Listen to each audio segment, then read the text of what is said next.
Before we begin a word about the debates organization. So each of you, our debaters, will have a maximum of 10 minutes to make your opening statements. So you'll each get a 10-minute opening statement. This will be followed by 2 rounds of rebuttals to allow both speakers to respond to the other's statements. So an opening statement of 10 minutes and then 2 rounds of approximately 5-minute rebuttals. At the end of these rounds, we're going to take questions from the audience, and in the final 10 minutes of the debate, you'll each have 5 minutes to give a closing statement. Any questions? Mr. Hitchens, Dr. Brummett? Okay, I'm going to ask Christopher Hitchens to speak first, if that is okay with you, sir, and then we'll, in the closing statements, have Dr. Brummett speak first. Is that all right with you? For me, yes, that's fine. Okay. Well, in that case, Christopher Hitchens, your opening statements, take it away. Bring it on. Well, first I should congratulate you on your anniversary. And second, thank you for inviting me. I'm sorry I can't be with you in person. I was born in Portsmouth, Hampshire, and the little town outside near where we live was called Waterloo. Ville, nice little place if you're in that part of Hampshire. And when I later went to Oxford University, I was kept going in part by a Kitchener scholarship, so it would have been especially nice for me to be with you this evening. Let me see how I want to inaugurate this. I think I'll start in Prague, if I may, a few years ago, where I went in order to meet Václav Havel, Mikhail Baryshnikov, and Larry Flint, the publisher of Hustler, all in the same room at the same time. It's a great story. I'll tell you all of it one day. Prague is a spectacularly beautiful city, as you know.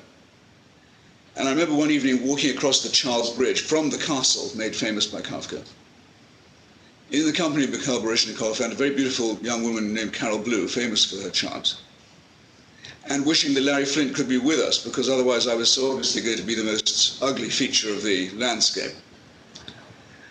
And it was such a treat that I'd arranged to bring my family along, and my wonderful, tough-minded, secular mother-in-law said to me the next day as we strolled through the gorgeousness of the city, "So, wise guy, how come that all this wonderful architecture and all this beauty and civilization was given to us by people who believed in God?" Very fair question, very searchingly asked. And I thought, well, that's true, that we owe that much. But it's also true that we couldn't have had that art and that architecture without the feudal system, without monarchy, and without theocracy. And who would want to say that it was necessary in order to appreciate culture that we should also revere those progenitors of it? I think you'd have to factor in a couple of other things too, at least a couple of other things. Prague, the old town square, in fact, is the place where Jan Hus, the famous Protestant dissident, was burned alive. The conflicts that were raging about what kind of faith we should be holding in those days led to the 30 Years' War, the most devastating war Europe had then seen. Led to a tremendous destruction of culture and civilization in the name of God, and because of faith, as well as, of course, the terrifying loss of life. This has to be, I think, part of the calculus as well.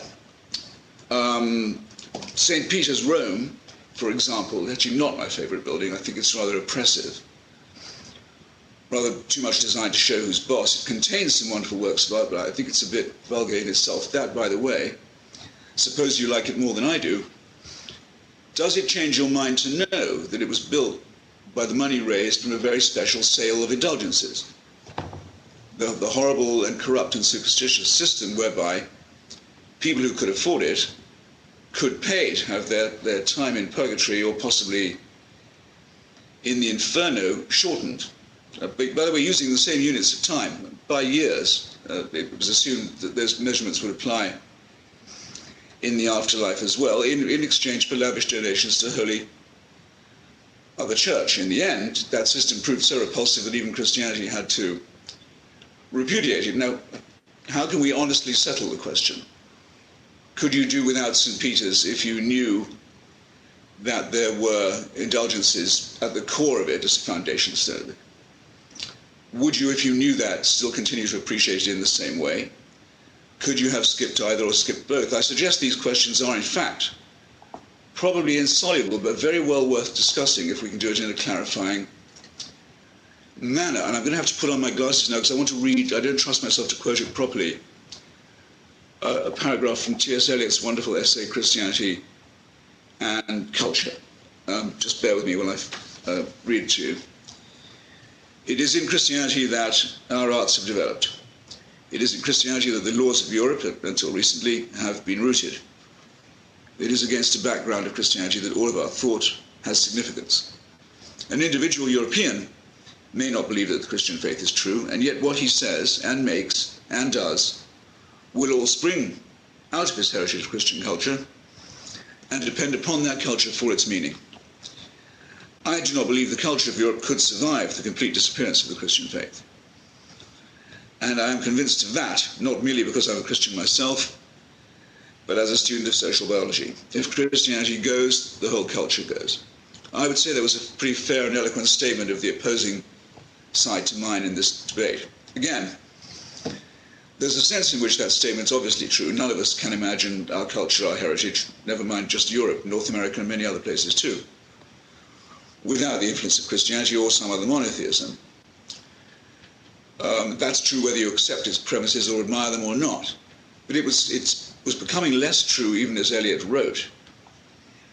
And it was, if what I said just there wasn't true, we wouldn't in fact have his most wonderful poem, The Wasteland, which, overrated as it is in many ways, brilliantly evokes the despair and fear and trembling and angst that accompanied the terrible trauma inflicted on European civilization by the First World War. Now, if you look up Professor Dermot McCullough's new book, History of Christianity, written by a very sophisticated believer, the best book on the general subject, I must say, I've ever read, highly recommend it. He says that it was actually in 1914 that the idea of Christendom, Christian civilization, which could up till then be unironically used, people would speak of Christendom as a real thing, a living, breathing, cultural human entity, came to an end because the Christian emperors and kings of Europe went to war with each other and did so in such a barbaric way as to usher in a state of not just total war, but of totalitarian principles in European and global politics. We live, in fact, in the wreckage of what Eliot proposes as true and enduring. And that concept of Christendom is gone. We now use the words the Muslim world as if it meant something. It certainly does mean much more to many Muslims than it would do to refer to Christendom beforehand. Eliot's own life, as a matter of fact, represents an attempt to grapple with this compromise.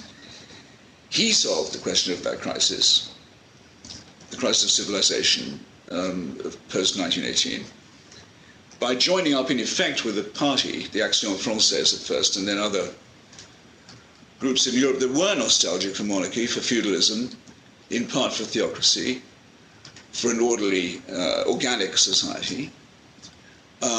His writing testifies to it. In his notorious lecture at the University of Virginia, After Strange Gods, he says probably a proper culture will just have to do without too many secular Jews. A very blunt statement, very offensive to many of his friends, but very sincerely meant. What he meant was, our faith is becoming compatible with certain kinds of modernity, certain kinds of pluralism. Now, I submit that a religion that has to make that confession in any sense at all, whether remorsefully or whether, as he did, positively, has confessed that it has nothing more to contribute to the cultural argument, has confessed to its exhaustion. So that, however true it may have been that religion was a great contributor to music, to painting, to architecture, we have to be aware of a couple of qualifications and modifications to that.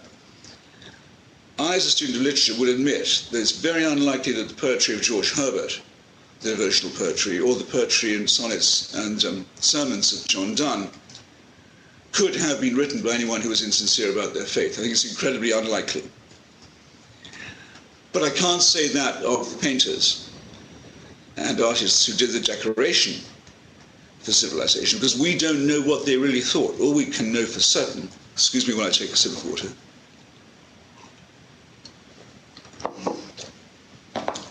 all we can know for certain is that if they didn't make a profession of faith, they wouldn't get the commission.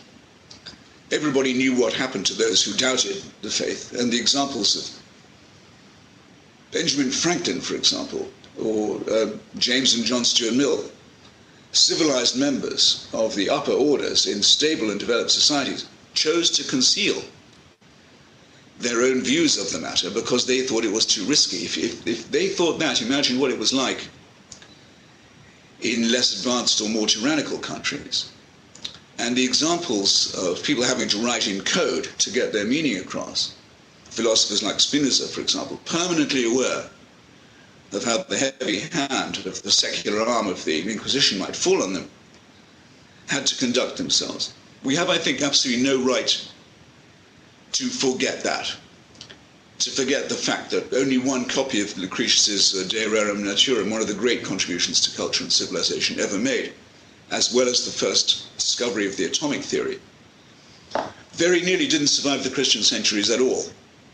Only one copy, in fact, did make it, helped to inspire people like Galileo, whose fate, of course, stood as a permanent reminder to people of what would happen to them if they didn't appear to be sufficiently devout. So I think if I haven't made that point by now, I'll have failed to make it if I elaborate any further. I think I just want to say, and this should probably be in conclusion, I don't have a stopwatch either, is that we are now in the position that I try to occupy in my little book about the Parthenon. The Parthenon is a building without which I could not do. I don't know about any of you, but if you try and imagine European civilization without that, as Eliot invites us to imagine European civilization without monotheism, it's pretty hard to do.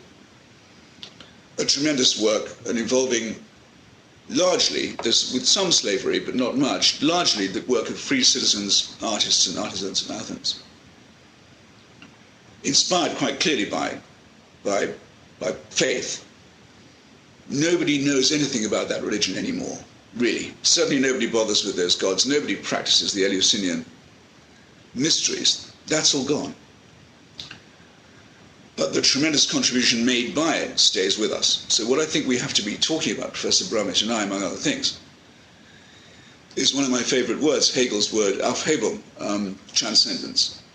How do we, as a civilization and a culture, retain what is of value and of beauty and of instruction in the contributions gifted to us by the past from the years and decades and centuries of faith, while discarding, perfect timing, while discarding the superstition, the theocracy, the censorship, the torture, the intimidation that were just as necessary to that system and just as much part of its legacy to us. Thank you very much.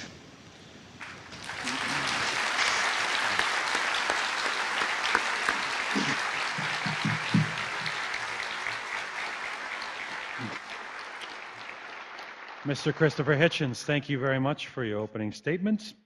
Somewhat creative interpretation of 10 minutes, but not too far off. Nicely done.